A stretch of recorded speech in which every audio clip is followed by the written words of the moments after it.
ॐ पूर्णमदः पूर्णमिदं पूर्णात् पूर्णमुदच्यते पूर्णस्य पूर्णमादाय पूर्णमेवावशिष्यते। ॐ शान्ति शान्ति शान्तिः। यं ब्रह्मा वरुणेन्द्ररुद्रमरुतः स्तुन्वन्ति दिव्यैस्तवैः वेदैः साङ्गपदक्रमोपनिषदैर्गायन्ति यं सामगाः ध्यानावस्थिततद्गतेन मनसा पश्यन्ति यं योगिनो यस्यान्तं न विदुः सुरासुरगणा। देवाय तस्मै नमः, देवाय तस्मै नमः। ओम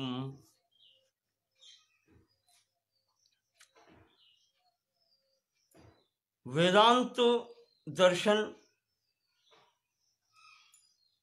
से संबंधित वेदांत सार पुस्तक के वाचन में कल हमने आपको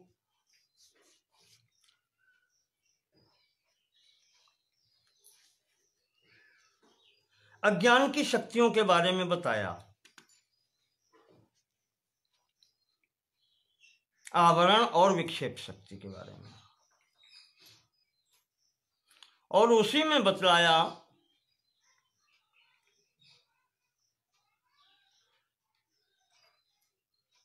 कि इसी के कारण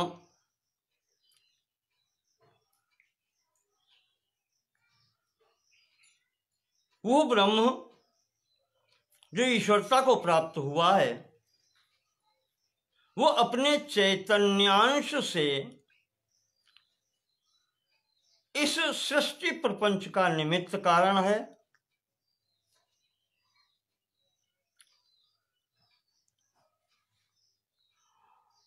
और जो उसकी उपाधि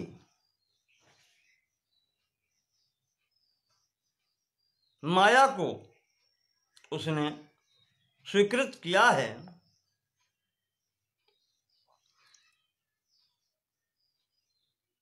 उसकी दृष्टि से वो उपादान कारण है। अपनी शक्ति की प्रधानता से वो उपादान कारण है और चैतन्यांश की प्रधानता से वही निमित्त कारण है। उदाहरण दिया था लूता यानी मकड़ी जिसको कहते हैं। चैतन्यांश प्रधान होने से वो अपने जो जाल बनाती है, बुनती है, वो उसको, ये चैतन्यांश प्रधान है, तो ये है निमित्त कारण। और शरीर की प्रधानता से जो वो तंतु बनाती है, वो जो धागा बनाती है, यह है उपादान कारण। यह परिचय दिया था कैसे निमित्त कारण है और कैसे उपादान कारण है।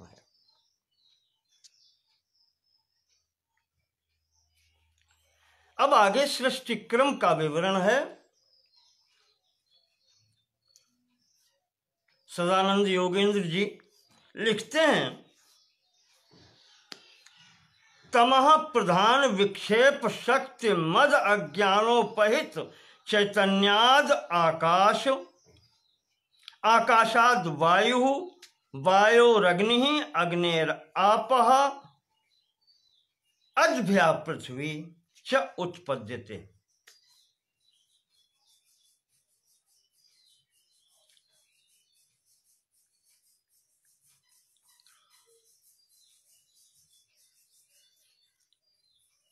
हमने आपसे कहा था कि ये शक्ति जो है उसकी माया, ये त्रिगुणात्मिका है। तो जहां भी रहेगी तीनों गुण रहेंगे।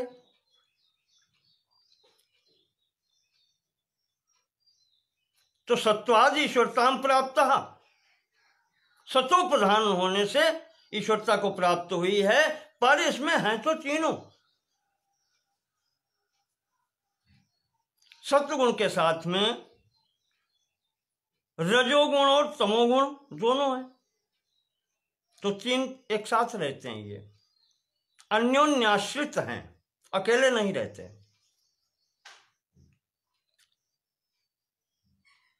तो इसमें भी जो तमह या तमोगुण की स्थिति है, तमह प्रधान विक्षेप शक्तिमत, उसके कारण ये विक्षेप शक्ति है।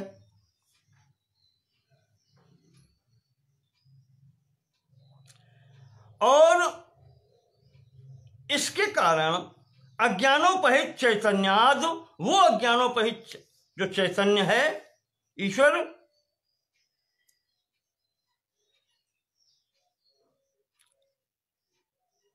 उससे आकाश की उत्पत्ति हुई। सूक्ष्म भूत की बात हो रही है यहां पर, जिसको आप तन्मात्रा भी कहते हैं, सूक्ष्म महाभूत भी कहते हैं,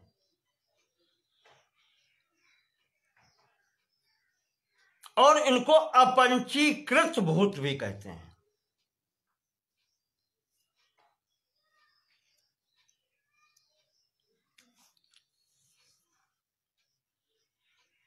तो उस चैतन्य, अज्ञानोपहित चैतन्य से तमो गुण के कारण उससे आकाश की उत्पत्ति हुई, और फिर क्रम प्रारंभ हो गया।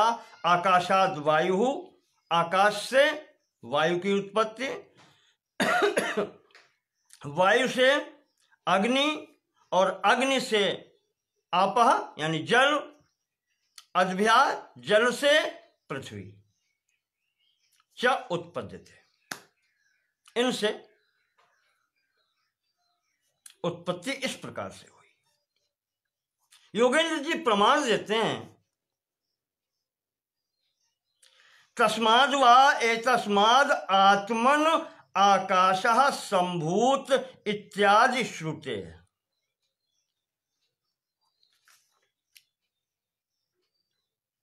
श्रुति में ये कहा गया है, ये श्रुति प्रमाण है।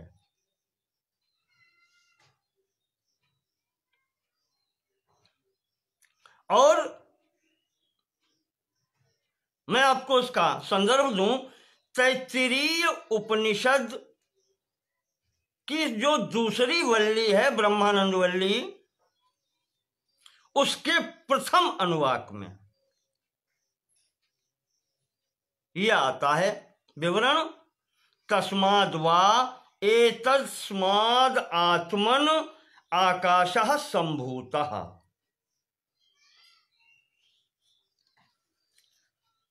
आकाशाद वायु, वायोरग्नि, अग्नेर आपः, अद्भ्यः पृथ्वी। यह क्रम वहां पर दिया गया है।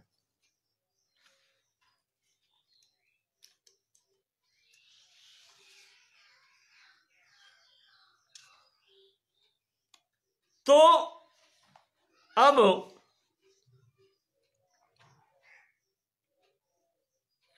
संभूत शब्द जो इसमें आया है श्रुति में, एतस्माद् आत्मन आकाशः संभूतः,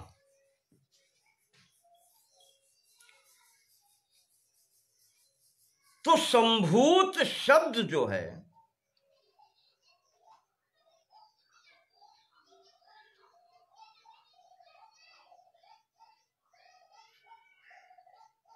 वो साक्षात संबंध है उसका आत्मनः परमात्मनः। उससे संबंध है ईश्वर, उससे जो संबंध, सीधा संबंध है,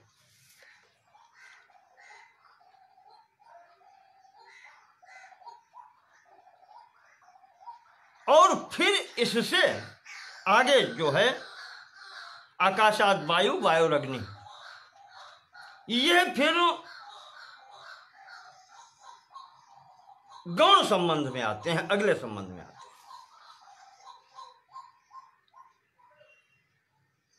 और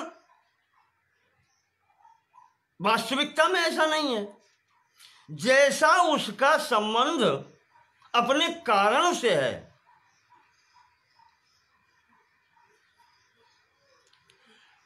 वो ये बतला रहा है कि सत्कार्यवाद है, कारण में कार्य की उपस्थिति दिखला रहा है। जैसे न्याय वैशेषिक वाले आकाश तत्व की उत्पत्ति नहीं मानते, वो कहते हैं वो तो जैसे ब्रह्म है, ईश्वर है, वैसे ही उसकी भी उपस्थिति है, सर्वव्यापी सब ये है।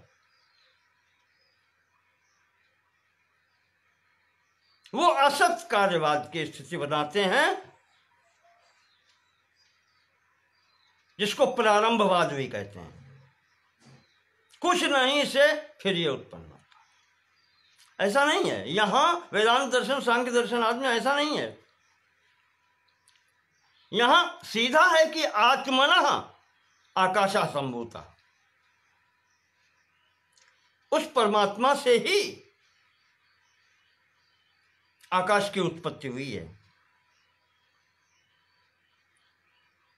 और ये जो अन्य लोग तर्क देते हैं विपक्ष में कि ये गौण संबंध है और ऐसा है, कहा ये विद्वान मनोरंजनी टीका में रामतीर्थ जी कहते हैं, इदम व्याख्यान कौशलम तार्किक पशो, उनको वो पशु कहते हैं जो तार्किक हैं। ये व्याख्यान कौशल है कि किसी तरीके से उसको दिग्भ्रमित कर देना।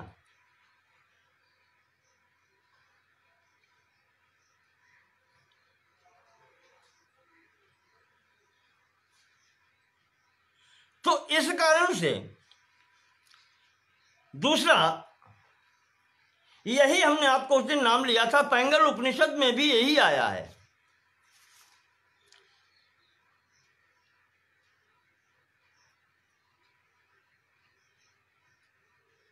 उसमें भी यही कहा गया है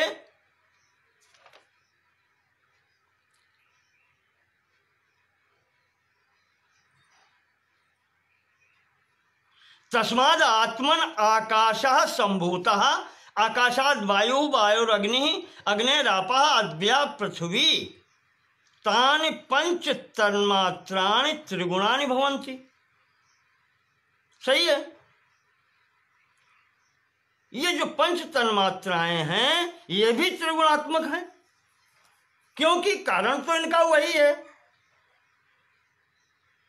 अनिर्वचनीय परमेश शक्ति माया, अनाद विद्या, कारण तो वही है। तो यहां जो कुछ भी आ रहा है उसमें स्थिति तीनों गुणों की है। पंच तन्मात्राएं ये आई हैं, इनको दूसरे स्वरूप में शब्द, क्रमशः शब्द, स्पर्श, रूप, रस और गंध भी कहते हैं। ये सूक्ष्म तन्मात्राएं जो हैं, पंच तन्मात्राएं, इनको ये भी कहते हैं। और यही सूक्ष्म भूत कहे जाते हैं, आकाश, वायु, तेज या अग्नि, जल और पृथ्वी, सूक्ष्म भूत। तो ये उपनिषद प्रमाण है। आकाश भी यहां उत्पन्न हुआ है उस आत्मा से, परमात्मा से।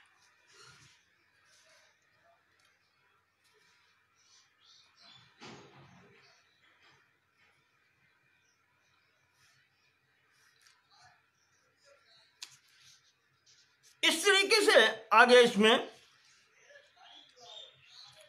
अब कहते हैं कि तेषु जाड्याधिक्य दर्शनात् तमः प्राधान्यम तत्कारणस्य। इन पंच तन्मात्राओं में भी जड़ता का गुण दिखाई पड़ता है। जड़ता अधिक दिखाई पड़ती है, किस लिए कि स्वयं कुछ नहीं कर सकते ना। इन तन्मात्राओं में भी जड़ता अधिक दिखाई पड़ती है। यह भी यहां पर यह प्रदर्शित करती है कि जो ईश्वर के उपाधि जो माया है, जहां से अज्ञानी चला है, वो उसमें तमोगुण भी है।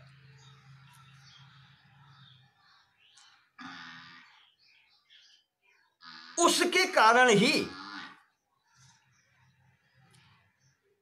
इस कार्य की उत्पत्ति हुई है, कारण से कार्य की उत्पत्ति हुई है। तो ये अगर विपरीत भाव से देखें कि इनकी जड़ता ये सिद्ध करती है कि वो जो समस्त रूप अज्ञान है वो भी जड़ है।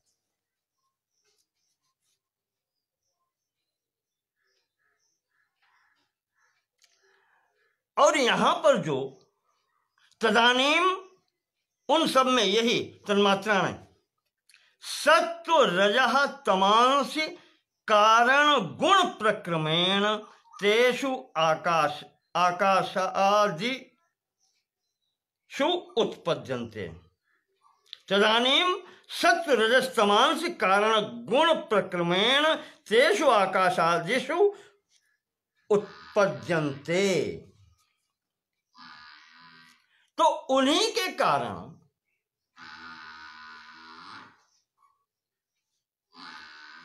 जो आकाश आदि यहां पर पंचभूत गिनाए हैं, सूक्ष्म भूत, उनमें जो आगे गुण अपने प्रदर्शित करते हैं, उनमें सब में सतोगुण, रजोगुण और तमोगुण की स्थिति होती ही है।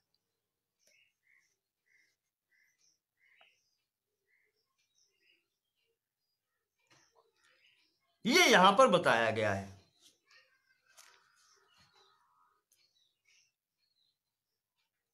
तो यहां कह लें इसको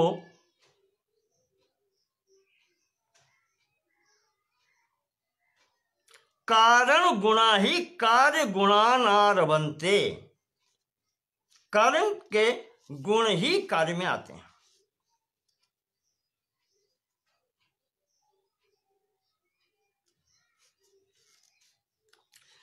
और इस कारण से इसमें ये तीनों गुण होते हैं जो सूक्ष्म भूत हैं या जो पंच तन्मात्राएं हैं,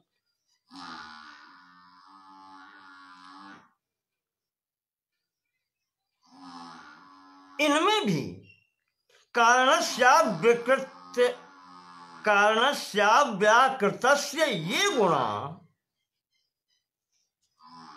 उस कारण में जो गुण हैं सत्वादयः तेषां प्रक्रमेण, जो गुण है सत्वादि, सत्वगुण, रजोगुण, तमोगुण, वो क्रम से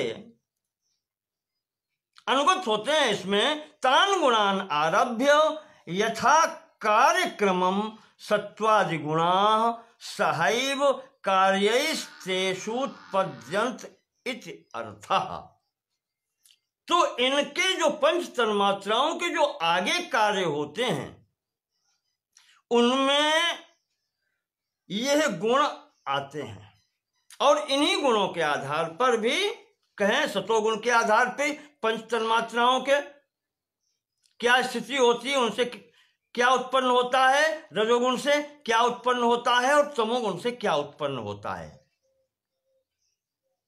तो इसमें भी ये तीनों गुण हैं। इस कारण से इनसे पंच तन्मात्राओं से आगे भी सृष्टि होती है, ये कहा गया है इसमें। यद्यपि ये कहा गया है तेषु जाड्याधिक्य दर्शनात्, यद्यपि उनमें जाड्याधिक्य है, जड़ता अधिक दिखाई पड़ती, फिर भी इनसे भी आगे सृष्टि होती है।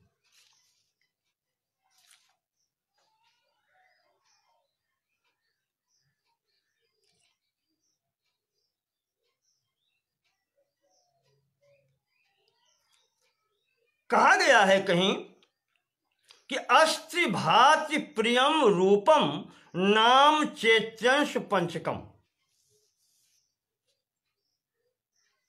सृष्टि में 5 प्रकार की वस्तुएं या उनके 5 गुण कहें, 5 गुणों वाली हैं। अस्ति भाति प्रियम रूपम नाम चैत्यंश पंचकम आद्यत्रयम ब्रह्म रूपम। आद्यत्रयम ब्रह्म रूपम जगत रूपम ततोद्वयम। संपूर्ण सृष्टि प्रपंच है, उसके 5 रूप बताए हैं। अस्ति सत्ता है, भाति भाषित होती है, दिखाई पड़ती है, प्रियम प्रिय है यानी उसमें कुछ आनंद भी है,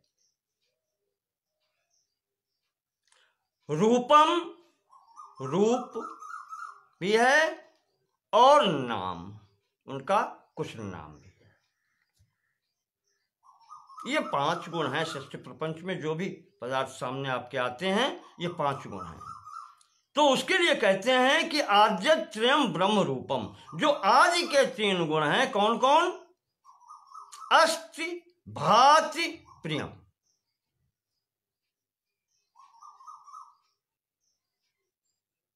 भाति को यह भी कह सकते हैं कि वो प्रकाश रूप जो है, उनकी प्रकाशात्मिकता दिखलाई पड़ती है, चैतन्यता दिखलाई पड़ती है और उसी की सत्ता है अस्ति, सत्तावान, भाति चैतन्य कह लें उसको आप, चिद्वान, और प्रियम आनंद, सत चित आनंद स्वरूप। कहा ये ब्रह्म रूपम, ये ब्रह्म रूप है, ये ब्रह्म का स्वरूप है। और जगत रूपम ततो द्वयम, जो शेष 2 हैं वो रूपम नाम।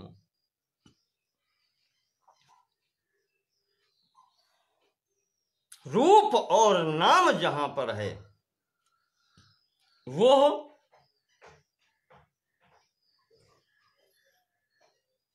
जगत रूप है, सृष्टि रूप है।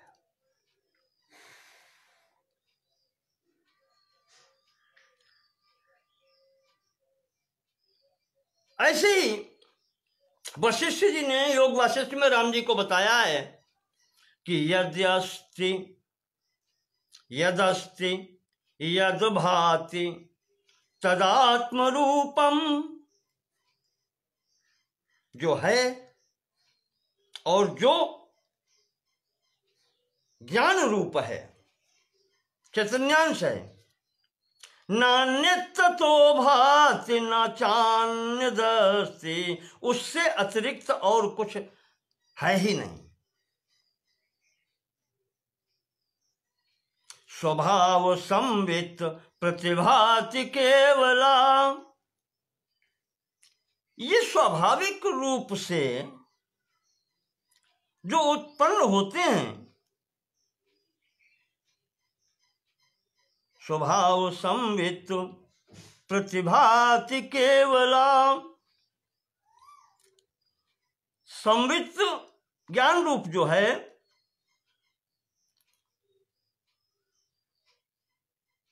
ये जो इससे उत्पन्न होने वाली सृष्टि है वो स्वाभाविक स्वभाववश होती है। प्रतिभाति केवला, वो प्रतिभाषित होती है,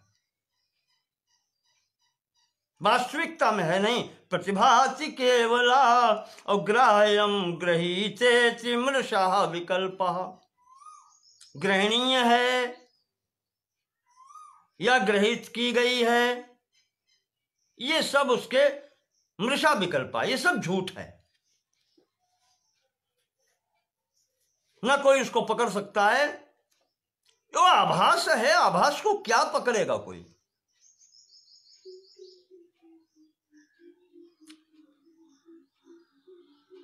है ये कि यद्यपि मृषाच्य हूं काल मऊ, तुलसीदास जी कहते हैं, फिर भी भ्रम न सके को उतारी। ये अज्ञान का प्रभाव है, ये शक्ति का प्रभाव है। तीनों कालों में असत्य है, कोई इसकी वास्तविकता नहीं है, भूत भविष्य वर्तमान में कहीं भी। फिर भी वो अज्ञान है, उससे हो रहा है, भाषित हो रहा है।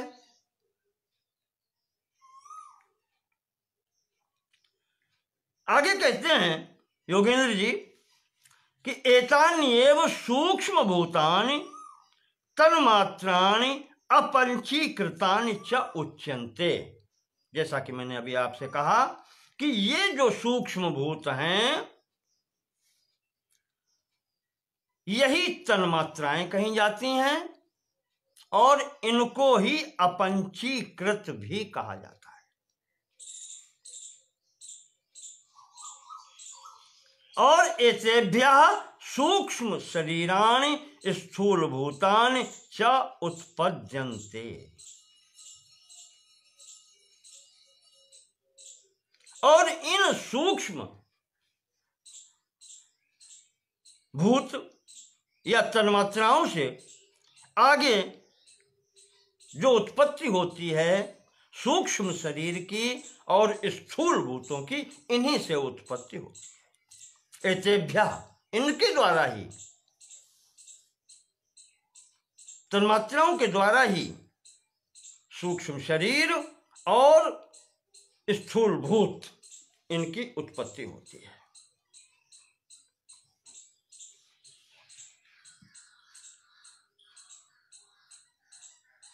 अब योगेंद्र जी कहते हैं यहां पर आ गया सूक्ष्म शरीर। तो सूक्ष्म शरीर क्या है?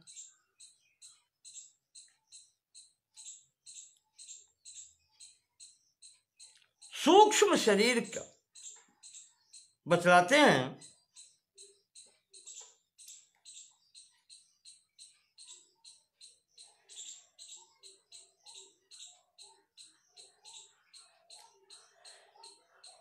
सूक्ष्म शरीराणि सप्तदशावयवानि लिंग शरीराणि। इस सूक्ष्म शरीर को भी लिंग शरीर भी कहते हैं। आपको पीछे कारण शरीर बता दिया था, याद रखिएगा। तो उससे आगे बढ़ रहे हैं।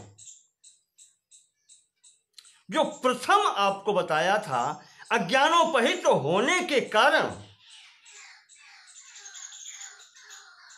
मायाबिंबम वशीकृत तान स्यात् ईश्वरा, वो ईश्वर आता है।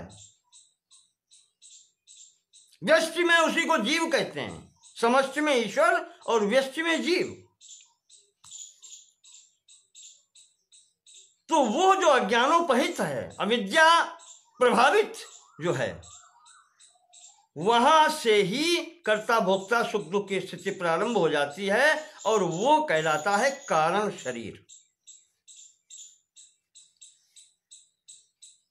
अब यहां आगे तन्मात्राओं के आगे की स्थिति में अब आता है सूक्ष्म शरीर। तो वेदांत दर्शन ये कहता है कि सूक्ष्म शरीर शरीराणि सप्तदशावयवानि, ये सूक्ष्म शरीर या लिंग शरीर जो है इसके 17 तत्व होते हैं। थोड़ा याद दिला दें आपको, सांख्य दर्शन में 18 तत्व बताए गए थे सूक्ष्म शरीर के। लगभग वैसा ही है। वहां क्या था?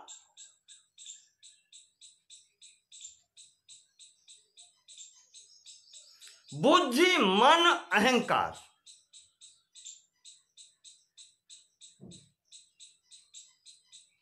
5 कर्मेंद्रियां, 5 ज्ञानेंद्रियां और 5 प्राण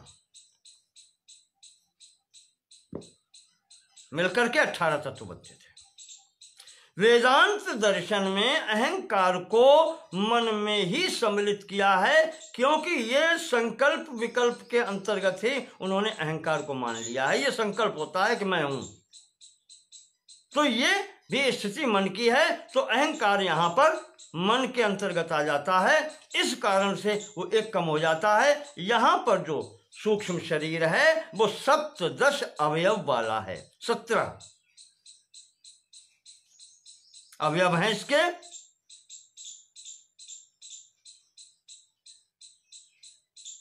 और जो लिंग शरीर यहां पर कहा गया है उसका कारण दिया है लिंगते ज्ञाप्यते प्रत्यग आत्म सद्भाव ए भी रीति लिंगानि।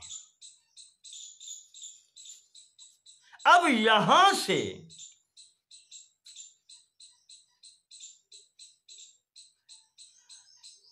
उस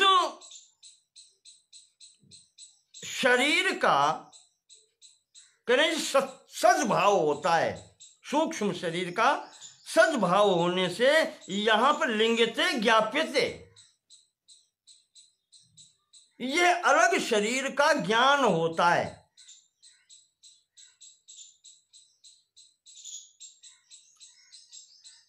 इसके द्वारा, सूक्ष्म शरीर के द्वारा स्वतंत्र सत्ता का भाव आता है। इस कारण से यह लिंग शरीर कहा जाता है।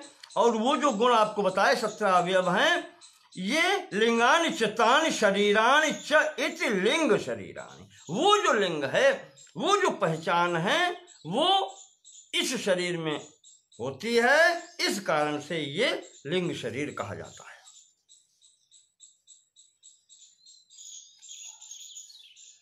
पंचदशी में विद्यारण्य स्वामी जी ने इसका बताया है, बुद्धि कर्मेंद्रिय प्राण पंचकैर मनसा धिया शरीरम सप्तदश भी सूक्ष्मम तल्लिंगम उच्यते। ये लिंग शरीर की या कारण शरीर की स्थिति बताई गई है।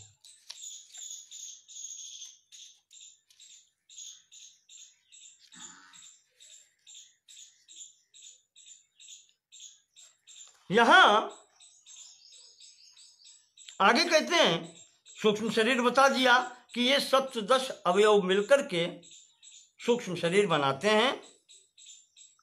अवयवास्तु, अब ये भी बताते हैं कि अवयव कौन कौन से हैं। ज्ञानेन्द्रिय पंचकम, 5 ज्ञानेन्द्रियां, बुद्धि मनसो, बुद्धि और मन, कर्मेंद्रिय पंचकम, 5 कर्मेंद्रियां, वायु पंचकं चेति,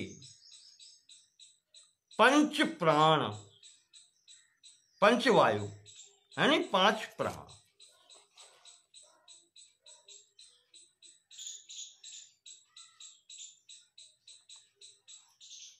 इस प्रकार से ये 17 तत्व या 17 अवयव होते हैं सूक्ष्म शरीर के या लिंग शरीर के। अब एक एक का विवरण देते हैं जो इसमें दे दिया है। ज्ञानेन्द्रिय पंचकम, 5 ज्ञानेन्द्रियां कौन सी हैं। ज्ञानेन्द्रियाणि श्रोत्र त्वक चक्षुर जिह्वा घ्राणाख्यानि। श्रोत्र त्वचा, त्वक यानी त्वचा, चक्षुर नेत्र, जिह्वा जिसको रसना भी कहते हैं, जिह्वा, घ्राण नाक, ये 5 ज्ञानेन्द्रियां हैं।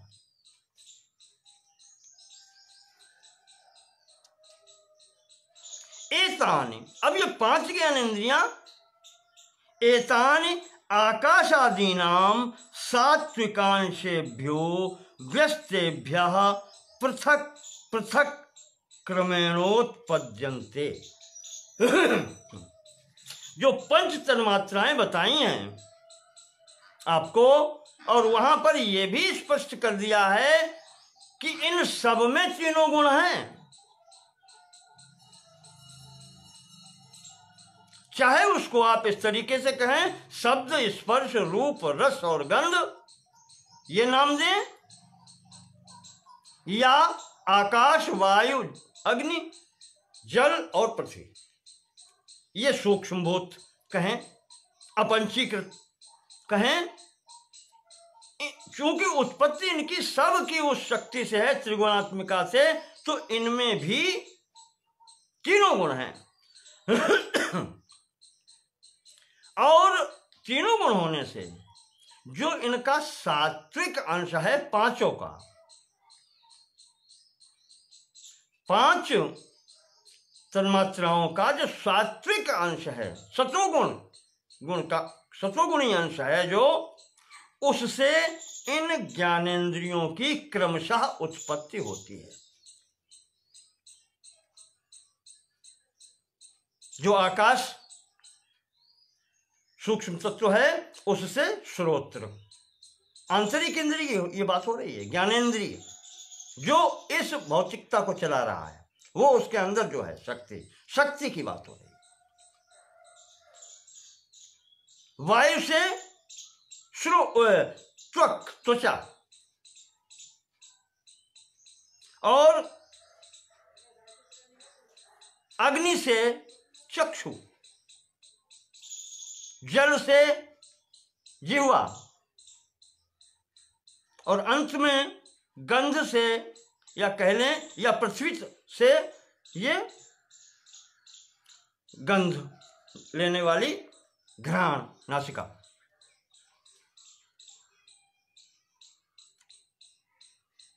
तो ये तन्मात्राओं के सत्वगुणी अंश से ये क्रमशः उत्पन्न होते हैं ज्ञानेंद्रियां।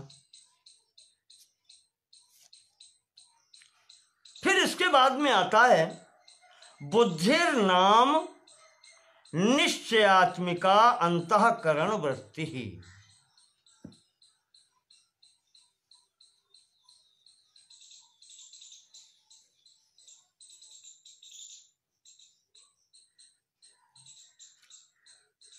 इसके बाद में कहते हैं बुद्धि नाम निश्चयात्मिका अंतःकरण वृत्ति, अर्थात अंतःकरण में ये सब आंतरिक इंद्रियों की बात हो रही है, सूक्ष्म इंद्रियां हैं, ये ध्यान रखिएगा। स्थूल होगा तो स्थूल कहेंगे, सूक्ष्म इंद्रिय का तात्पर्य ये है कि जैसे नाक है, नासिका, इसमें घ्राण इंद्रिय जो कही गई है वो सूक्ष्म है, इससे अगोचर है, वो इसका संचालन करती है, तब ये स्थूलता में गंध ग्रहण करती है। अगर वो न कार्य करे तो ये नाक होते हुए भी गंध नहीं मिलती। तो वो सूक्ष्म है, पंच ज्ञानेंद्रियां सूक्ष्म है, और वहीं से ये बुद्धि जो सूक्ष्म है वो है, और इसका कार्य ये है कि ये निश्चयात्मिका अंतःकरण वृत्ति ही, निश्चयात्मिका वृत्ति ही, अंतःकरण की निश्चय कराने वाली वृत्ति है। ये वृत्ति है, कोई पदार्थ नहीं है, यह ध्यान रखिएगा। जो अंतःकरण की वृत्ति निश्चय कराने वाली है वो बुद्धि कही जाती है।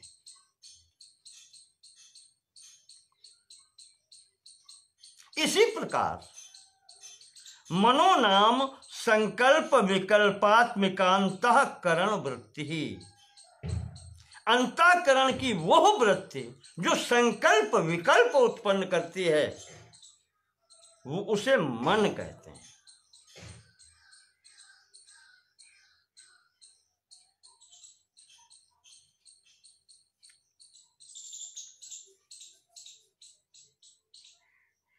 संकल्प विकल्प क्या है? संकल्प विकल्प में यह है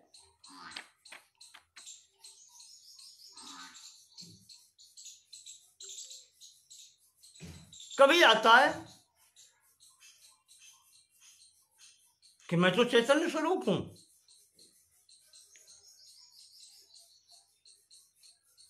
यह भी संकल्प आता है, और स्वतंत्र रूप से अकेले में संपन्न आता है संकल्प।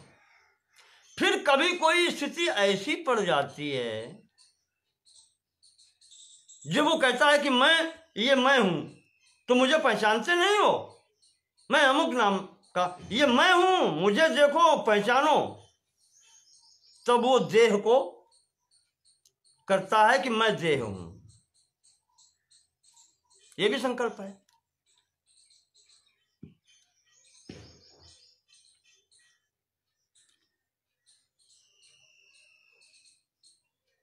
और इन दोनों को अगर एक साथ जोड़ लें कि मैं चैतन्य हूं या मैं देह हूं, क्या हूं, तो ये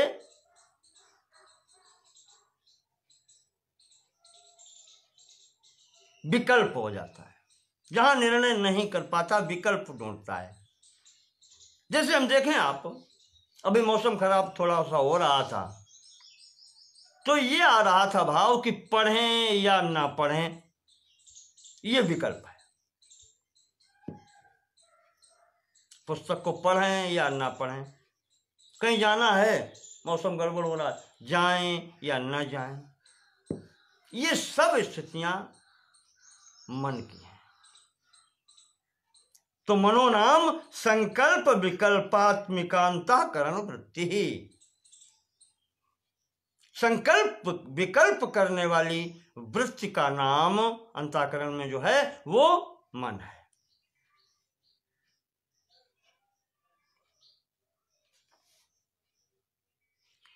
और योगेंद्र जी कहते हैं कि अनयो रेव चित्ताहंकार यो अंतर्भावः।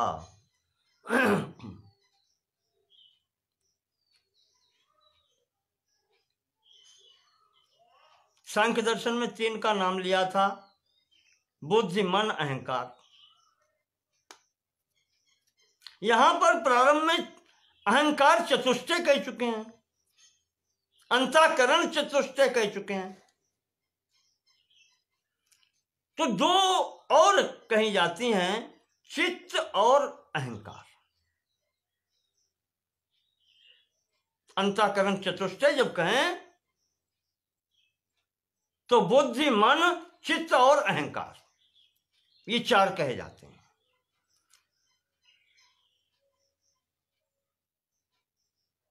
तो योगेंद्र जी कहते हैं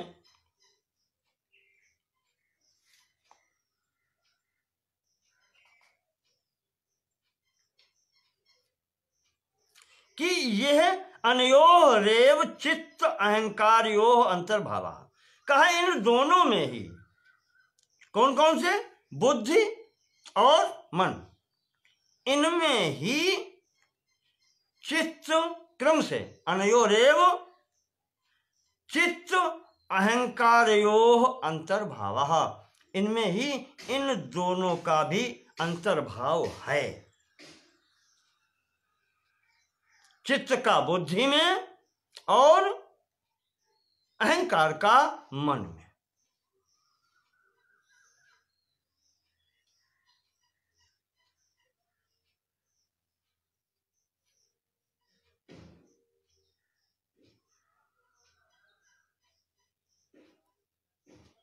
मनो आगे ये जो कहा गया है,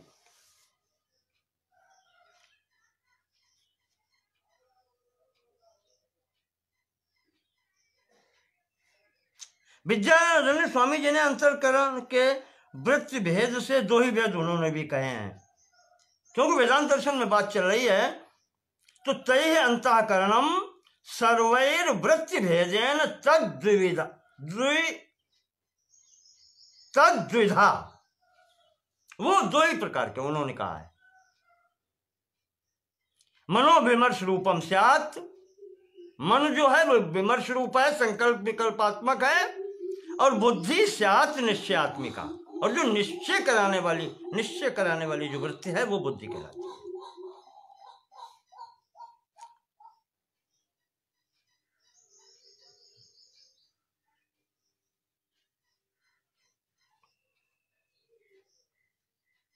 अंतःकरण के लिए जहां पर दिया गया है, वहां बताया, अंतःकरण चतुष्टय जहां कहा गया है, वहां ये बतलाया गया है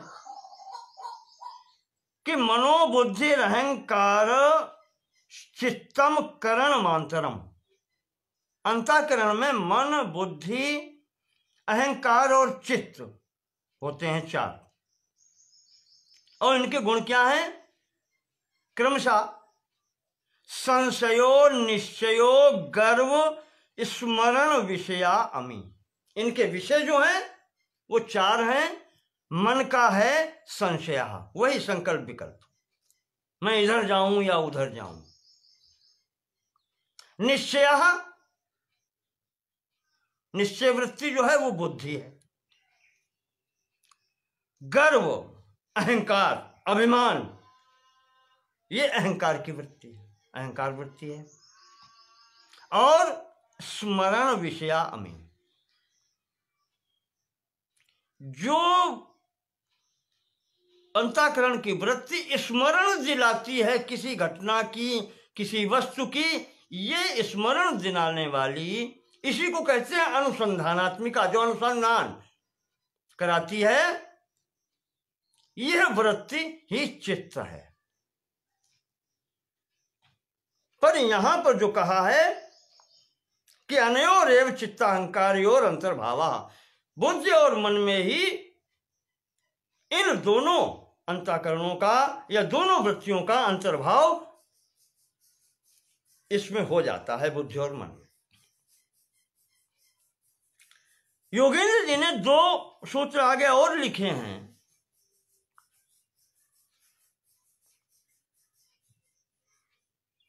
अब उन्होंने लिखे नहीं लिखे वो अलग की बात है, जबकि उन्होंने कह दिया कि इनका अंतर्भाव इसमें हो गया है। मनोरंजनी टीकाकार इसके आगे 2 और मानते हैं, ये गुण बताते हैं चित्त और अहंकार के। पर सुबोधनी टीकाकार जो है नृसिंह सरस्वती, उन्होंने ये नहीं दिए हैं। उन्होंने इसकी दोनों की आवश्यकता आगे वाले की नहीं समझी,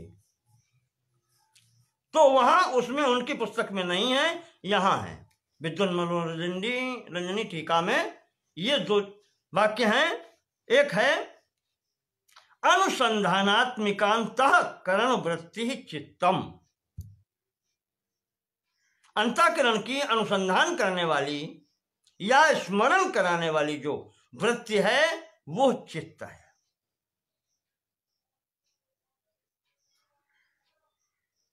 अनुसंधान युक्त अनुसंधान कैसे होगा? पीछे से जब याद आएगा, खोज कैसे करते हैं? वो भी पीछे के आधार पर ही होती है, बैकग्राउंड होता है। तो अनुसंधानात्मकम या जो स्मरण कराने वाली अंतःकरण की वृत्ति है वो है चित्त। और अगला वाक्य है अभिमानात्मिका अंतःकरण वृत्ति अहंकार, वो अंतःकरण वृत्ति जो अभिमान उत्पन्न करती है कि मैं हूं या मैं कुछ हूं, वो अहंकार है। गर्व होता है, अभिमान होता है, जिसके कारण यह वृत्ति अहंकार है।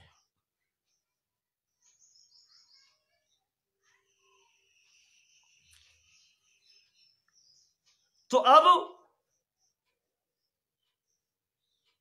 बताया कि यह चित्त जो स्मरण कराने वाला है, अनुसंधान करने वाला या स्मरण कराने वाला है, यह भी वेदांत दर्शन में बुद्धि की वृत्ति ही मानी गई है। इस कारण से इस चित्त का अंतर्भाव बुद्धि में हो जाता है, और इस अहंकार की जो वृत्ति है, अभिमान रूपी जो वृत्ति है, ये संकल्प में ही आती है, संकल्प करता है कि मैं हूं, तो ये मन, इसका अंतर्भाव मन में हो जाता है।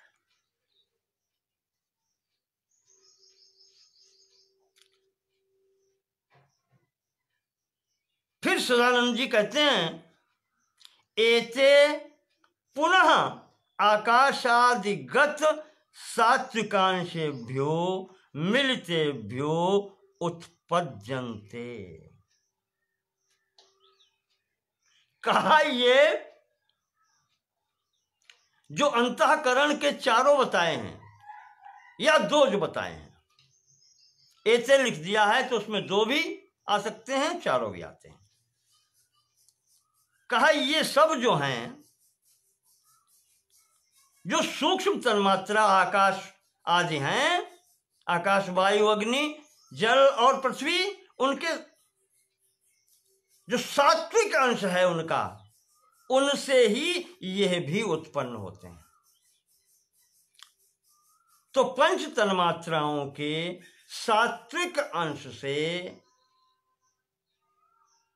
अंतःकरण, बुद्धि और मन की उत्पत्ति भी होती है, और उन्हीं से ज्ञानेंद्रियों, पंच ज्ञानेंद्रियों की उत्पत्ति भी होती है। ये सात्विक अंश, पंच तन्मात्राओं के सात्विक अंश से उत्पत्ति होती है। एतेषां प्रकाशात्मकत्वात् सात्विकांश कार्यत्वम्।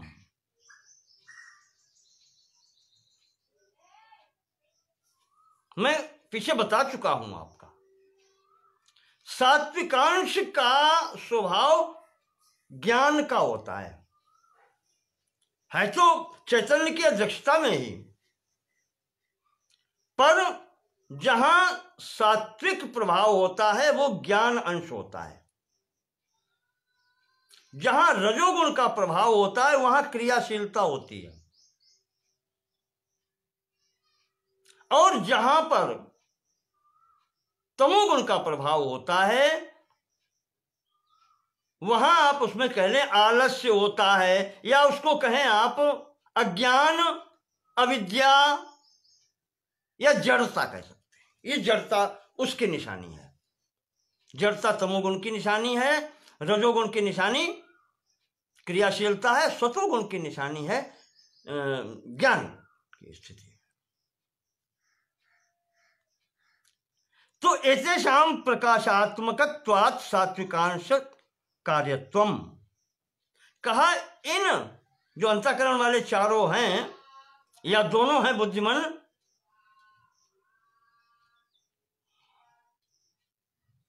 इनका विशेष कार्य दिखलाता है,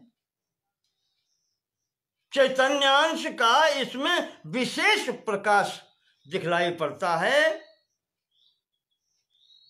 इस कारण से इन्हें सात्विकांश से उत्पन्न कहा जाता है। यानी फिर कह जाए इसको तो सत्वगुण की प्रधानता इसीलिए कही जाती है कि इनमें जो है वो ज्ञान का प्रकाश, चैतन्यांश का जो है वो परिलक्षित होता है इनके द्वारा।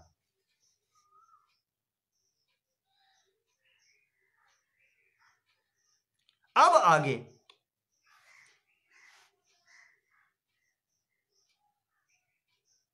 योगेंद्र जी लिखते हैं, इयं बुद्धिर ज्ञानेन्द्रिय सहिता विज्ञानमय कोशो भवति। इयं बुद्धि, अंतःकरण में से जो केवल बुद्धि है, वो बुद्धि ज्ञानेन्द्रियों के सहित जब होती है, यानी बुद्धि और पंच ज्ञानेन्द्रियां, यह 6 मिलाकर के यह विज्ञानमय कोश कहा जाता है। विशिष्ट ज्ञानमय जितनी भी रचनाएं अब जो ये षष्ठ प्रपंच में हो रही हैं, तो ये विशिष्ट स्थिति वाले जो 5 ज्ञानेन्द्रिय हैं और बुद्धि, ये मिलकर के इसको विज्ञानमय कोश कहा जाता है।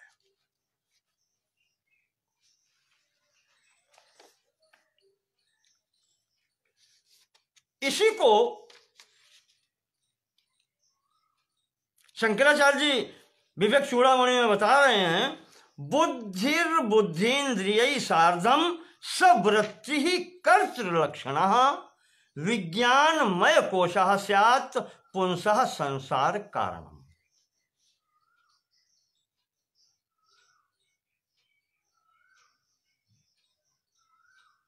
इन ज्ञानेन्द्रियों के साथ में ही जो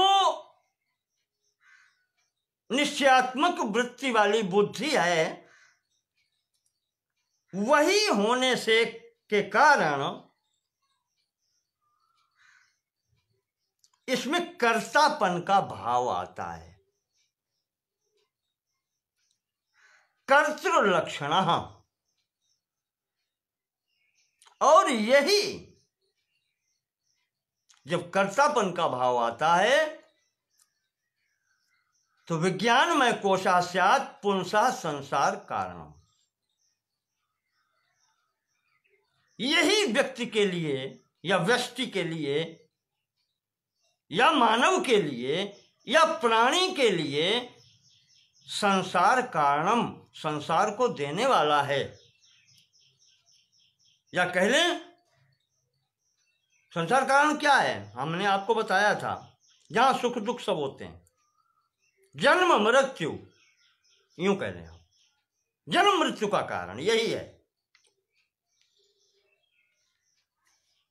विज्ञानमय कोश कहलाता है और इसमें बुद्धि और पंच ज्ञानेंद्रियां होती हैं।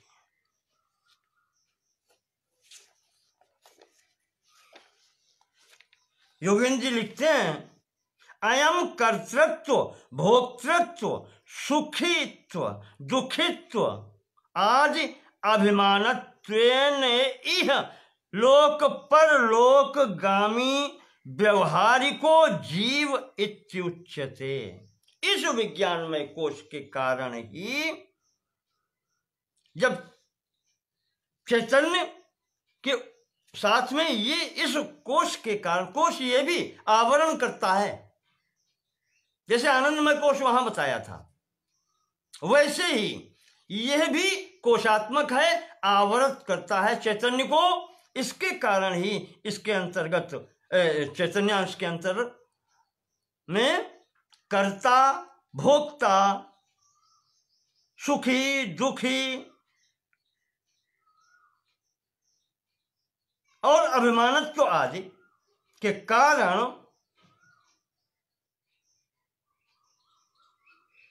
इस ये लोक और परलोक का भाव, आवागमन, यही संसारी, यही संसार है। और क्या, संसार में इतनी चीजें होती हैं, इस संसार की प्राप्ति हो जाती है।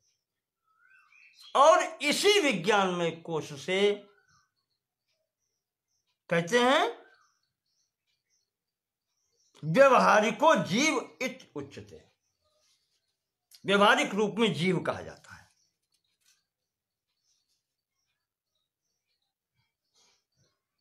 यहां से विशेष नाम मिल जाता है जीव।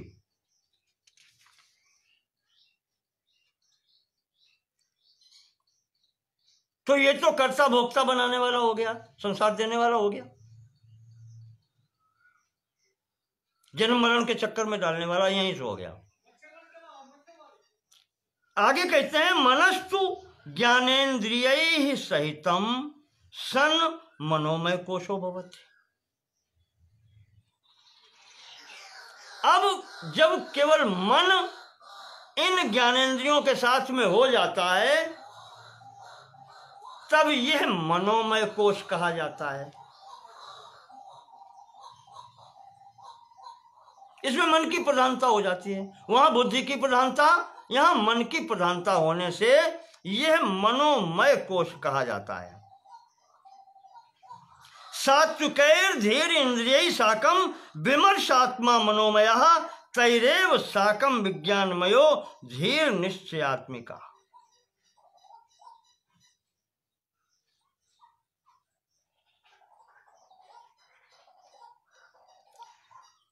जब मन ज्ञानेंद्रियों से मिलता है तब यह मनोमय कोश हो जाता है, और जब बुद्धि ज्ञानेंद्रियों से मिलती है तो वो विज्ञानमय कोश होता है।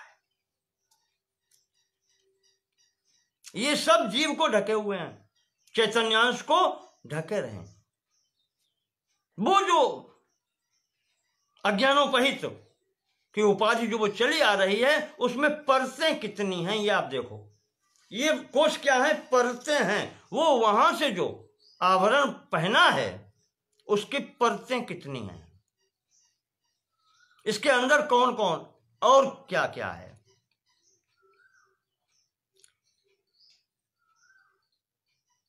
तो प्रथम आनंदमय कोश बताया था, द्वितीय आपको बताया विज्ञानमय कोश, और उसके ऊपर से आता है मनोमय कोश।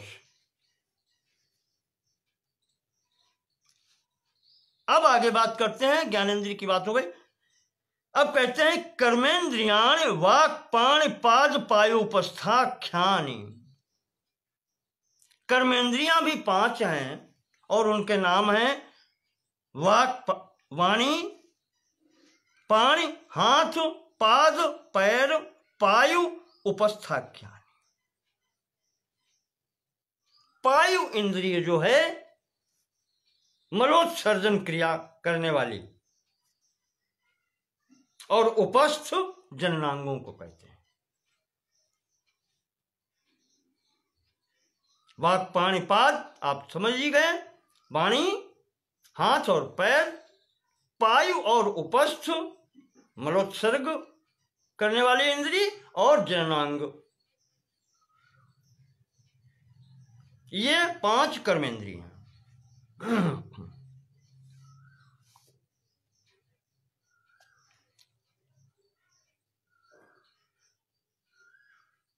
योगेंद्र जी कहते हैं कि एतानि पुनः, अब ये 5 कर्मेंद्रियां हैं, ये कहां से आई हैं? पुनः कहां से? दोबारा फिर आकाशादीनाम रजोवंशेभ्यो व्यस्तेभ्य पृथक पृथक क्रमेण उत्पद्यन्ते।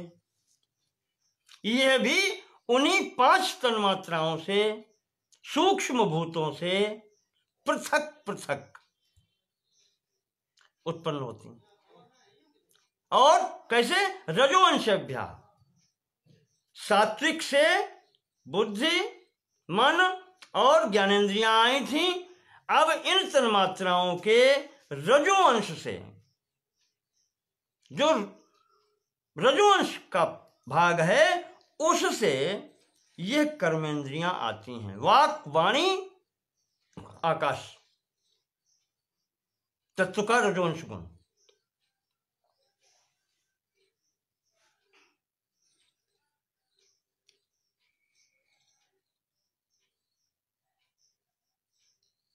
इनके क्रमशः रजोवंशेभ्य व्यस्तेभ्य पृथक पृथक क्रमेण उत्पद्यन्ते। तो आकाश से वाणी, वायु से के रजोगुण से, भाई ध्यान रखना, ये कर्मेंद्रियां तन्मात्राओं के रजोगुण से, जो अंश है उनका रजोगुणी, उससे आते हैं। तो रजोगुणी अंश जो वायु का है उससे हाथ आते हैं, अग्नि के रजोगुणी अंश से पैर आते हैं, जल के रजोगुणी अंश से मलोत्सर्जन प्रक्रिया, और पृथ्वी के तत्व से, पृथ्वी तत्व के रजोगुणी अंश से उपस्थ जननांग की प्रक्रिया होती है। ये प्रादुर्भाव इनका इस तरीके से होता है।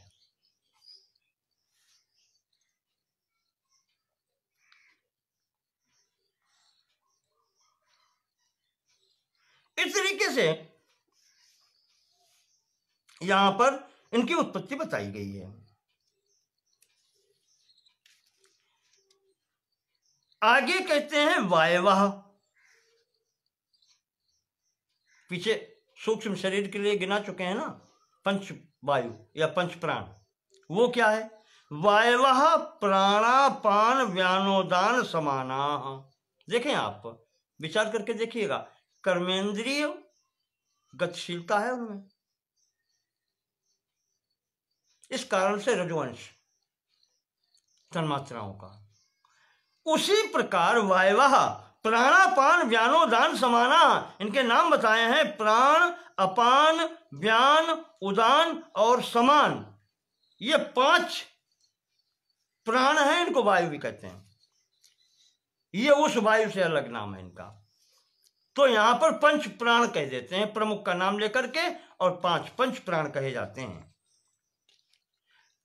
अब इसमें इनका कार्य क्या क्या है? प्राणो नाम प्रागमन प्राणो नाम प्रागमन वानासाग्रस्थान वर्ती। प्राण वो है जो अग्रगमन करने वाली, सामने गमन करने वाली नाक के अग्रभाग में रहती है, वो कहलाती है प्राण। जो हम आप वायु निकालते हैं बाहर, ये कहलाती है प्राण।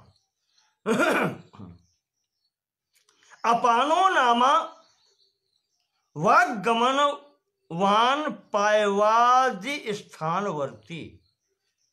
जैसे ये कहा अग्रगामी प्राण आगे चलता है, उसी प्रकार से अपान निम्नगामी है। और जो ऊपर से नीचे की तरफ जाता है, कहाँ? पायवादि स्थानवर्ती। पायु आदि मलोत्सर्ग करने वाली इंद्रियों की तरफ जो जाता है वो अपान कही जाती है। उसकी दिशा निम्नगामी है, नीचे की ओर।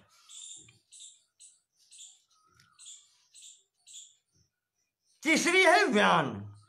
व्यानो नाम विश्वगमनवान अखिल शरीरवर्ती।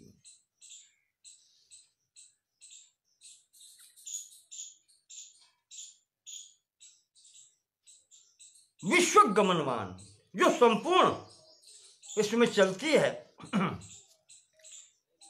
सब ओर गमन करने वाली, संपूर्ण शरीर में वर्तमान रहने वाली, यह व्यान कहलाती है।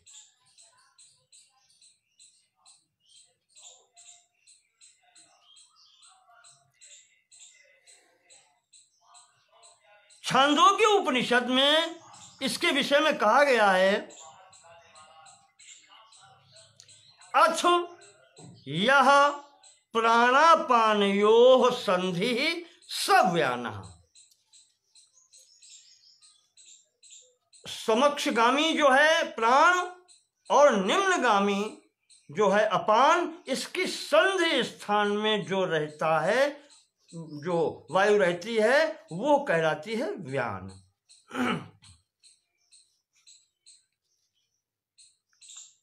और एक बात बताएं आपको, प्राण भी आपको लक्षित हो जाती है, अपान भी आपको लक्षित हो जाती है। निम्नगामी वायु, जिसको अपान वायु कह देते हैं ना व्यवहार में भी। और इस व्यान का अनुभव कैसे होता है आपको बताएं। जैसे आप कोई बहुत मेहनत वाला कार्य करें, परिश्रम वाला काम करें। साधारण बात ले लीजिए, आप कोई भार उठाना चाहते हैं, आपने विचार किया कभी?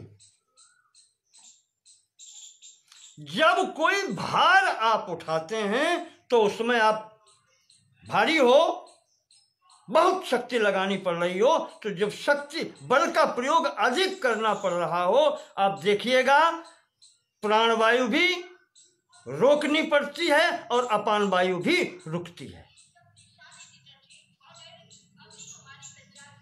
ये सिद्ध करती है कि इनकी संधि पर व्यान की स्थिति है, क्योंकि बल लगाने पर इस व्यान शक्ति के आधार पर ही बल लगाया जाता है।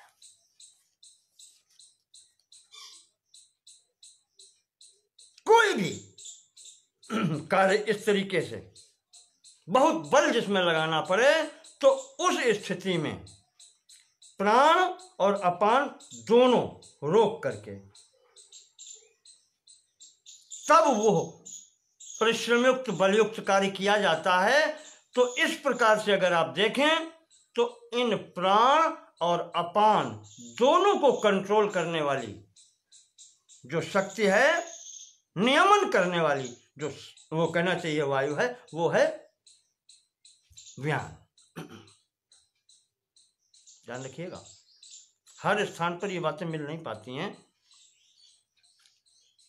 ये व्यान है। आगे है उदानो। उदानो नाम कंठस्थानीय ऊर्ध्वगमन वान उत्क्रमण वायु।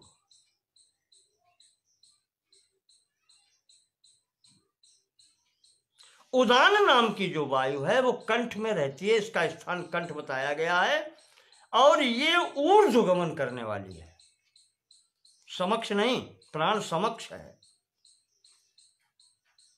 प्रागगमना प्राण है, निम्न गमना अपान है, व्यान दोनों को नियमित करने वाली है, उदान ऊर्ध्वगमन करने वाली है। ऊर्ध्व, अब कहेंगे आप ऊर्ध्व कहां जाएगा, तो कंठ से लेकर के यहां मस्तिष्क, योगिक भाषा में जिसको कहते हैं सहस्रार तक तो जाएगा। ऊर्ध्वगमन वान उत्क्रमण वायु, ऊपर की ओर जो चलने वाली है, कंठ स्थान पर रहने वाली, यह उदान वायु है।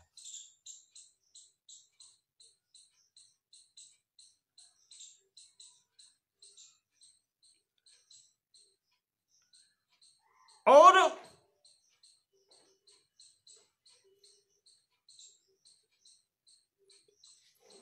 कह रहे आप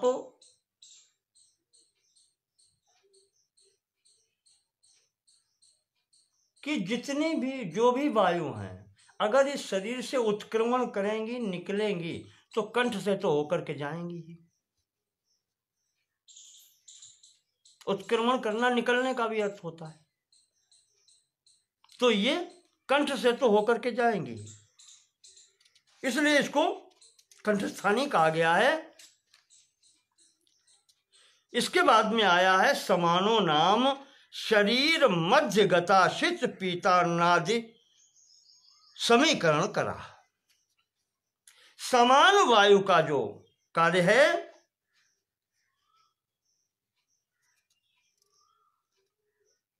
जो भी हम ग्रहण करते हैं मुख के द्वारा, अन्न पान आदि, शरीर मध्यगता अशित पीत अन्न आदि, जो हमने भोजन किया है, खाया है, पिया है, वो जो अन्न है, समीकरण कर रहा, उसको समान रूप से सब पूरे शरीर को देने के लिए वो क्या करती है, अन्न का परिपाक करती है, उसका रस निकालती है, कहें आप उसको,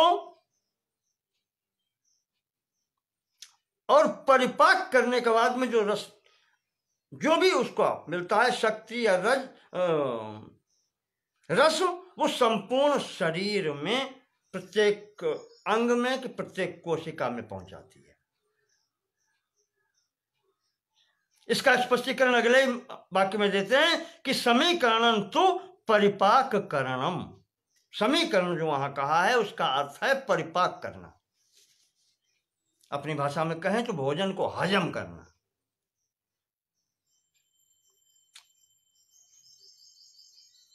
जो भी आपने खाया पिया है, उसका परिपाक करना, और रस रुधिर शुक्र पुरीषादि करणम इति यावत्।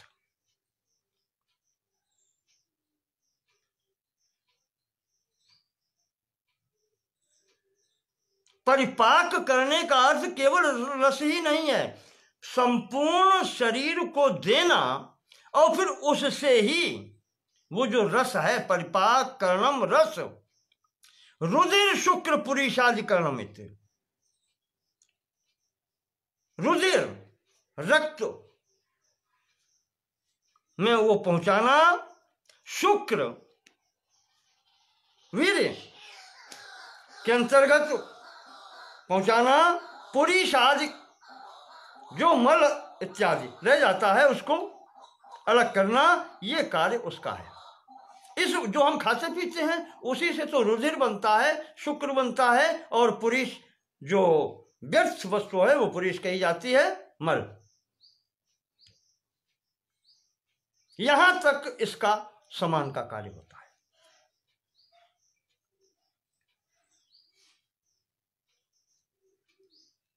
अब योगेंद्र जी आगे कहते हैं कि कुछ लोग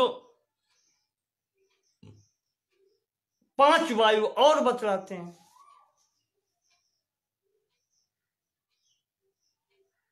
नाम लेते हैं वो केचित तु, कोई कोई ये भी कहते हैं कि 5 तो ये हैं ही, प्राण, अपान, व्यान, उदान, समान। इसके अतिरिक्त 5 वायु और गिनाते हैं लोग। केचित तु कौन कौन सी? नाग, कूर्म, कृकल, देवदत्त, धनंजयाख्या। नाग, कूर्म, कृकल, देवदत्त और धनंजय नाम से 5 वायु और गिनवाते हैं। पंचान्य वायवः संत इति वदन्ति। तो कुछ लोग ऐसा भी कहते हैं कि ये 5 वायु और भी हैं। तो देखें इनका काम क्या है। अब जो लोग कहते हैं वो बताते हैं कि इनका काम क्या है। तत्र नाग उद्गिरण करहा, जो नाग नाम की वायु है, इस वायु का प्रभाव कहते हैं कि जब आपको वमन होता है, उल्टी होती है, वो जो वायु है वो कहलाती है नाग। उद्गिरण करा, वमन कराने वाली, बाहर निकालने वाली।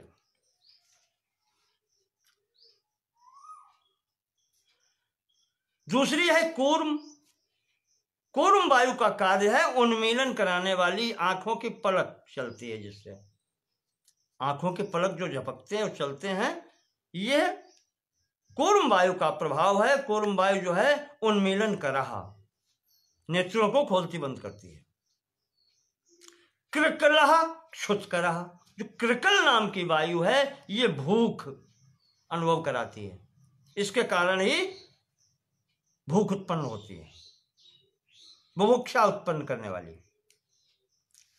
देवदत्तो जृंभण करहा, देवदत्त वायु का प्रभाव वो है जो हमको जम्हाई आती है, जब आलस आता है शरीर में तो जम्हाई आती है, जृंभण, उसको जृंभण कहते हैं, जम्हाई आना। मुंह खोल कर लंबी सांस लेते हैं, ये प्रभाव देवदत्त वायु का है। और धनंजय पोषण करहा, और धनंजय नाम की वायु शरीर का पोषण करने के लिए, सबका पोषण, शरीर करें सबका पोषण करने के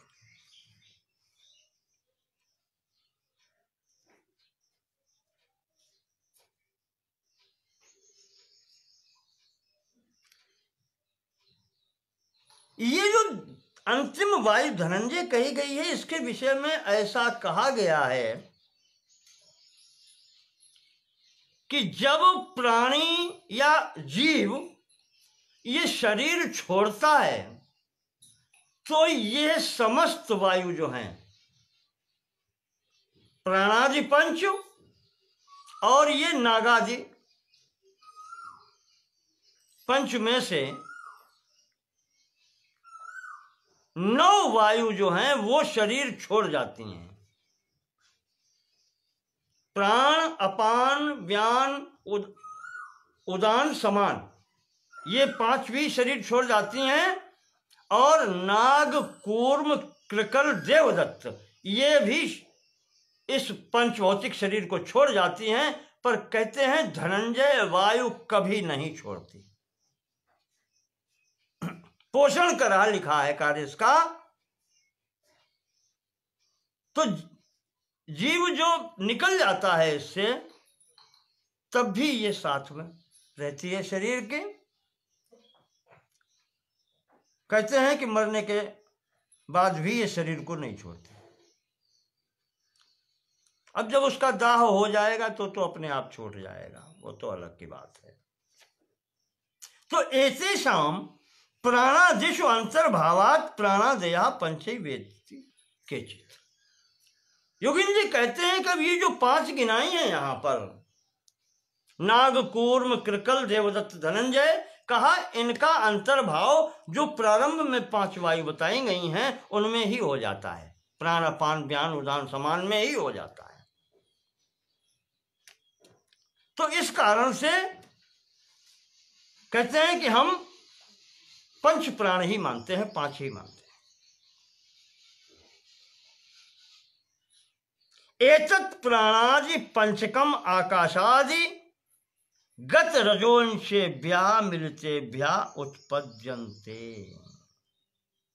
वही बात जो मैंने कही थी, ये गतिशील वाले हैं, क्रियाशील हैं ये, तो ये भी पंच तन्मात्राओं के रजो अंश से ही उत्पन्न होते हैं। पंच वायु, प्राण अपान व्यान उदान समान, ये भी उन तन्मात्राओं के रजो अंश से ही उत्पन्न होते हैं। अब इनकी सबकी स्थिति बता दी। यहां तक की जो स्थिति है, इदम प्राणादिक पंचकम कर्मेंद्रिय सहितम सत प्राणमय कोशो भवति।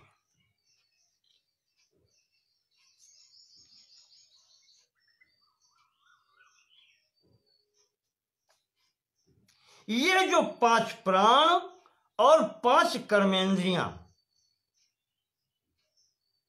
क्योंकि ये क्रियाशीलता है, इसमें गतिशीलता है, क्रियात्मक रूप में है, रजोवंश से दोनों हैं, ये मिलाकर के 10 जो हैं, यह प्राणमय कोश कहा जाता है। यहां इनकी स्थिति जो है वो प्राणमय कोश की कही गई है, क्योंकि इसमें प्राण है। तो कर्मेन्द्रियैः पंचभिरंचितोऽयम्, शंकराचार्य जी विवेक चूड़ामणि, कर्मेन्द्रियैः पंचभिरंचितोऽयम् प्राणो भवेत् प्राणमयस्तु कोशः येनात्मवान् नमयोऽन्न पूर्णः प्रवर्तते सौ सकल क्रियासु।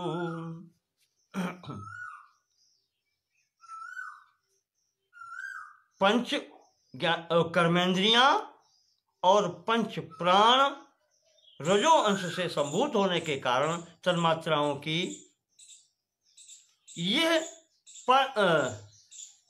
प्राणमय कोश कहा जाता है,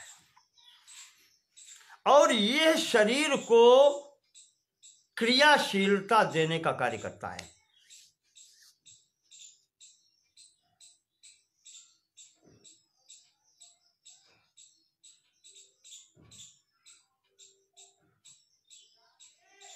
ये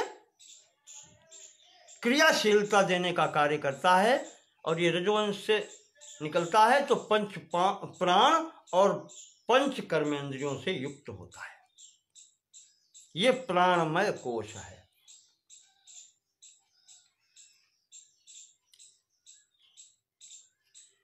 अब आगे कहते हैं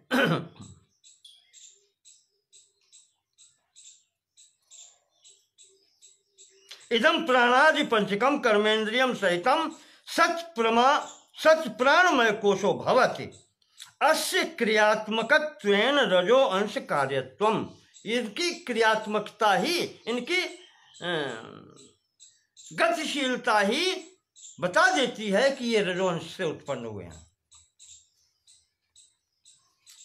तो एतेषु कोशेषु मध्ये, ये जितने कोश बताए हैं आपको, एतेषु कोशेषु मध्ये विज्ञानमयो ज्ञान शक्तिमान कर्तृरूपः। जो विज्ञानमय कोश बताया है, जिसमें बुद्धि और ज्ञानेंद्रियां हैं, वो क्या है? ज्ञान शक्तिमान है, कर्ता रूप है। जो मनोमय कोश है, जिसमें मन और ज्ञानेंद्रियां हैं, वो इच्छा शक्तिमान करण रूपः, उसमें इच्छा शक्ति की प्रबलता है, इसलिए वो करण रूपः।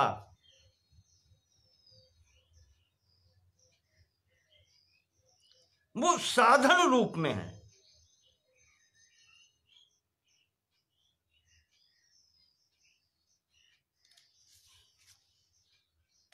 अब करण कारण में भ्रम हो रहा है, मैं जरा कंफर्म कर लूं।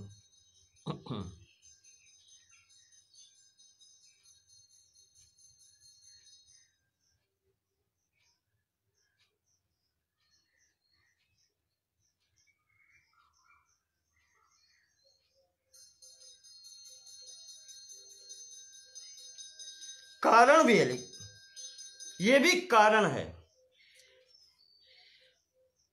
मनोमय इच्छा शक्तिमान कारण रूपः और प्राणमया क्रिया शक्तिमान कार्य रूपः। जी, ये कारण रूप है। इच्छा शक्ति से युक्त होने के कारण जो मनोमय कोश है, मन और 5 ज्ञानेंद्रियों के सहित, यह कारण रूप है। इच्छा होगी तभी आगे होगा कुछ कार्य। और प्राणमय क्रिया शक्तिमान कार्य रूपा, और इसके आगे जो प्राणमय कोश है जिसमें 5 प्राण और 5 कर्मेंद्रियां हैं, यह कार्य रूप है। योग्यत्वाद एवं एतेषां विभाग इति वर्णयन्ति। इस प्रकार से योग्यता के अनुसार इनके विभाग अलग अलग बताए गए हैं।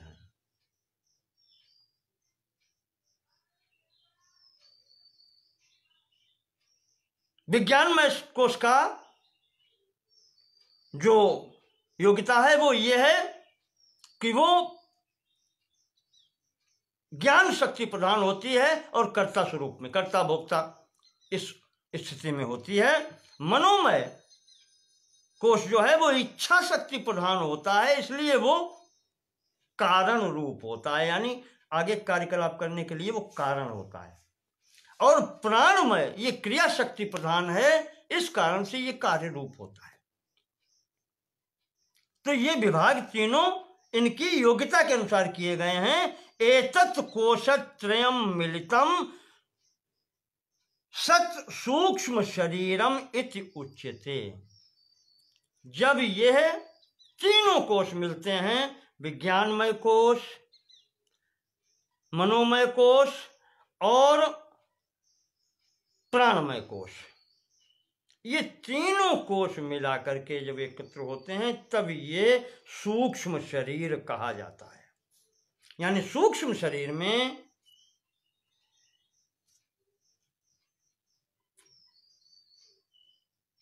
विज्ञानमय कोश, मनोमय कोश और प्राणमय कोश सम्मिलित होते हैं। ये मिलाकर के सूक्ष्म शरीर कहा जाता है। 17 तत्व हो गए। बुद्धि सहित 5 ज्ञानेंद्रियां, मन सहित 5 ज्ञानेंद्रियां, वही इंद्रियां वही हैं, तो 7 ये हो गए। और 5 प्राण,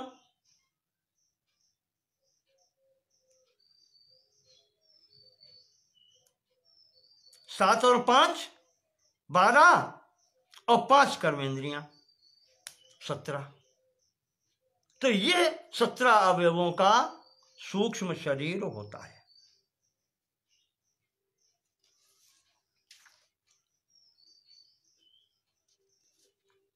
और ये सूक्ष्म शरीर जो है,